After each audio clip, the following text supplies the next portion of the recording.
Beth Long here with Mike Wilson for Fox Sports and Scout.com in Indianapolis, talking the Big Ten championship game taking place Saturday. Got to talk Michigan State with Mike here. Now, this year is being heralded of somewhat of a revenge tour for Michigan State. Last year, 5 of the opponents they lost to by just 13 points. They've beaten 4. The last one left is Ohio State. Could this tour end well? There are some ways that it definitely could for Michigan State, and it's been nice that they've gotten back 4 of those 5 opponents that they lost to last year, and all of them were Big Ten opponents. Their only other loss being Notre Dame, which was not as close. But yeah, Ohio State's the last one. That was the closest one. That was a 1-point loss. So this is the last one on the list, and you think that they have a shot, yeah.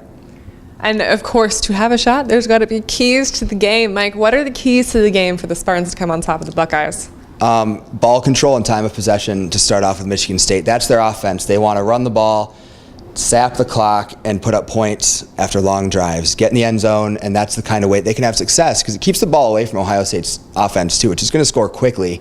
And not getting down early would be a big key too. This team hasn't had to play from behind very often, and I don't know if they have the explosiveness to quickly come back from a 2-touchdown deficit. But with the defense they have, you don't know if they'll go down that much, which would make me say the next key would be stopping Carlos Hyde.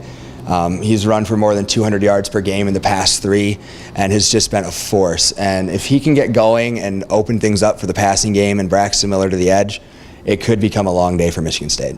It's interesting leading up to this game, leading up to Saturday. We still have a couple more days left, but it seems like most of the talk has been talking about what happens after.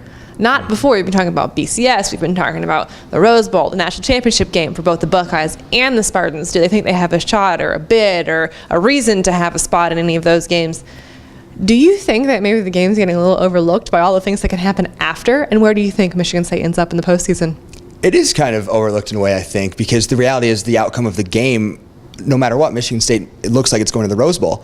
So win or lose, it seems like there's no real consequence in this game. But, you still want to win it. And Michigan State's speech this week from D'Antonio was there's 3 goals. 1 was get to this game. 2 was win the Big Ten and go to the Rose Bowl. And Max Bulla talked about that, saying we want to go in the right way. We don't want to go into, the back door. We want to go in by winning the Big Ten, and that's how the Rose Bowl has always been. But if Ohio State wins, they're going to the national championship, and Michigan State's probably going to the Rose Bowl. Michigan State wins, it's going to the Rose Bowl anyway. So we'll see how it shakes out. But the game's really important. The game means a lot to both these teams. Ohio State coming in, and this is the second year with Urban Meyer. They haven't lost yet. And then Michigan State wanting to prove that it can compete with those teams as they move into the East Division next year. And certainly if Michigan State were to pull off that upset, oh, what a mess the BCS would be. But we won't even get into that. Make sure you stay on Fox Sports and Scout.com for the latest from both Mike and I and the team here in Indianapolis.